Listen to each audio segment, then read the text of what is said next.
sa pagpapatuloy ng ating istorya. Sa sandaling yun, nanlaki ang mga mata ni Yun Ian, gulat na gulat, mabilis niyang tiningnan ang kanyang mga kamay, sabay bulong sa sarili, mukhang, bumalik na naman ako, sa nakaraang buhay ko, tiyak na, lumaban ako kay Lintil hanggang sa huli. Patuloy ang kanyang bulong habang napakuyom ng kanyang kamay, sa wakas, nakamit ko na ang pag-akyat, at sa isang iglap, sumigaw siya ng buong tuwa, sa wakas, narating ko na ang hangganan ng rurok, doon niya ipinahayag, naabot ko na rin ang taas na matagal ko nang inaasam, samantala, si John ay galit na galit habang sumusugod, pasigaw itong nagsabi, "Oy, Deputy Manager So, ano bang pinagsasabi mo? Loko ka talaga, dahil sa'yo." Pero si So Yun Ian ay kalmado lang, alam na niya ang takbo ng mga pangyayari, batay sa mga regression ng kanyang nakaraan. Makikita si Yun Ian na malamig ang tingin sa pulang linya ng trajectory, sabay bulong sa isip, nakikita ko ito. Walang kahirap-hirap niyang iniwasan ang atake ni John, habang nananatiling mahinahon ang ekspresyon, sabay sigaw ni John, puno ng galit, hayop ka, nagawa mong umiwas. Pero si Yun Ian ay patuloy sa pagninilay, kalmado pa rin, kahit nakapikit ako, malinaw kong nakikita, kung saan pupunta ang susunod na galaw ni John Young-hoon. Patuloy ang kanyang bulong habang patuloy na umiilag sa mga atake, dati, nagagawa kong iwasan ang mga galaw ni John kahit nakapikit, pero bunga iyon ng ilang dekadang pagsasanay sa martial arts at kakayahang hulaan kung saan siya tatama, pero ngayon, iba na, hindi na ito hula, ito'y parang pangitain. Makikita si Kim Young-hoon na nakatalikod sa mga taong nakahandusay sa lupa, sabay bulong, kaya pala kahit gaano karami ang mga first-rate masters, hindi nila kayang talunin ng isang pinnacle master, ang isang pinnacle master ay kayang makita ng malinaw ang direksyon at trajectory ng mga atake mula sa mas mahina sa kanila. Kaya paano mananalo ang isang first-rate warrior? Biglang naging bughaw ang mga mata ni Yun Ian, sabay mariing bulong, kung ganun, sa pagkakataong ito. Makikita ang napakaraming bughaw na linya sa paligid ni John. Patuloy ang bulong ni Yun Ian, ramdam ko agad, ang mga bughaw na linya ay nagpapakita ng kahinaan ng kalaban at ang pinakamainam na landas para umatake. Ang mga pulang linya ay tumutulong sa akin na basahin ang galaw ng kalaban, at ang mga bughaw ay nagbibigay ng tamang daan para umatake. Dahil sa malaking agwat ng lakas namin ni John Young-hoon, kaya siguro ang dami ng kahinaang lumilitaw sa paningin ko. Pero bigla na lang dumugo ang ilong ni Yun Ian, napahinto siya sa gulat, hinawakan niya ang kanyang ulo, napangiwi sa matinding sakit, sabay bulong, putya, ang sakit, parang nasusunog ang utak ko, baka, ang paggamit ng vision na ito ay sobra sa kapasidad ng utak ko. Sa sandaling yun, makikita si John na galit na umatake kay Yun Ian. Pero mabilis itong naiwasan ni Yun Ian, parang hangin lang ang dumaan. Kasabay nito, pasiga na sambit ni John habang hingal na hingal, hayop ka. Paanong nagawa mong umiwas? Gayong muntik nang mamatay ang lahat dahil sa'yo.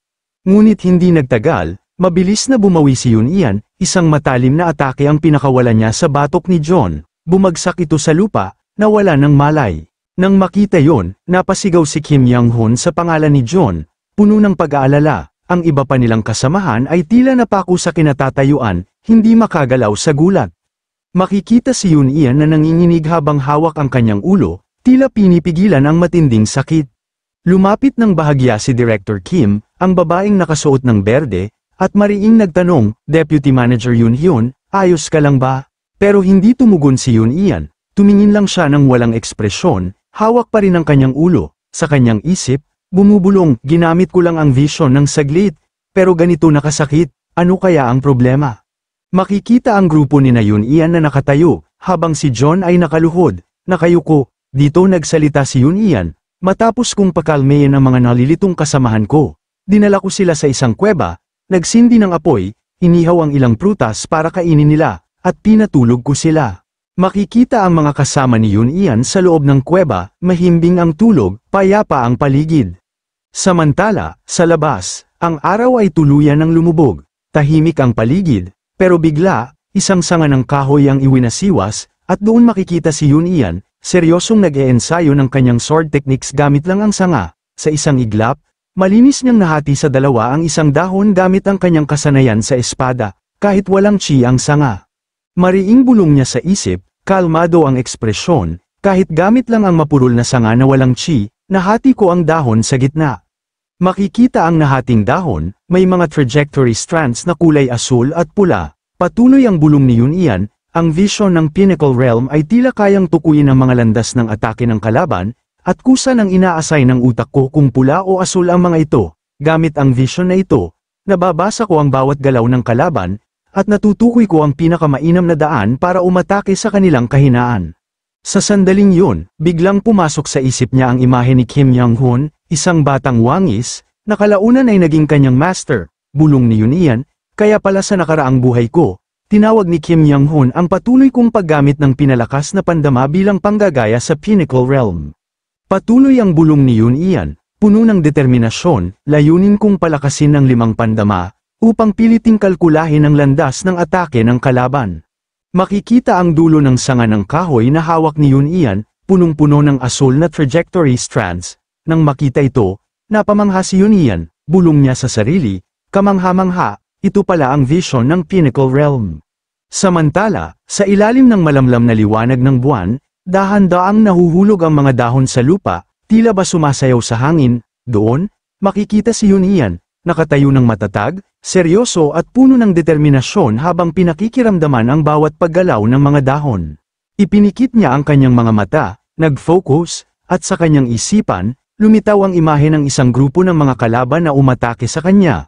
Ngunit hindi siya natinag, mabilis at malinis niyang pinakawalan ang mga sword slash, kasabay ng paglitaw ng mga asul na trajectory strands, at sa isang iglap, nalupig niya ang lahat ng kalaban sa kanyang isipan, tila ba isang sayaw ng kamatayan na walang kahirap-hirap.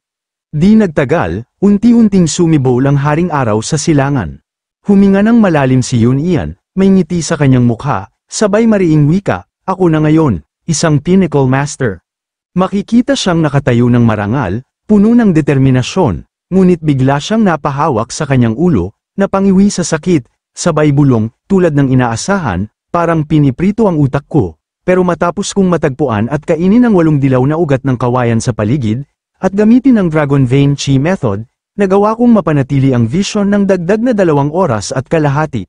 Mariing tinitigan ni Yun Ian ang mga gamot, sabay mahina niyang wika, ngayon na isa na akong Pinnacle Master. Hindi ko na kailangang ibenta ang mga dilaw na ugat ng kawayan, kaya ko nang lutisin ang anumang suliraning pinansyal gamit ang aking kakayahan, at ang natitirang mga ugat ng kawayan. Makalipas ang ilang sandali sa loob ng kuweba, makikita si Yun Ian na bahagyang lumapit kay Kim Young-hoon, na mahimbing na natutulog sa lupa. Bulong niya sa isip, ang 6 na tomo ng insight na ibinigay sa akin ng nakaraang Kim Young-hoon, pati ang mga bersong iniwan niya bago siya pumanaw, ay nananatili sa aking isipan. Kung maipapasa ko ang kaalamang yun sa kanya, tiyak na malalampasan ng Kim Young-hoon sa buhay na ito ang Kim Young-hoon ng aking nakaraang buhay. Pagkatapos, inilapag ni Yun Ian ang isang bag na gawa sa dahon ng buko, sabay patuloy, at ngayong naabot ko na ang antas ng Pinnacle Master, ang mga aral na maaari kong matanggap mula kay Kim Young-hoon ay hindi na matatawaran. Patuloy ang kanyang bulong habang tumatalikod at naglalakad palabas ng kuweba. Kahit hindi ko palubos na nauunawaan kung paano ko mararating ang susunod na realm, isa lang ang kaya kong gawin bilang isang taong mapurul kumpara sa iba rito.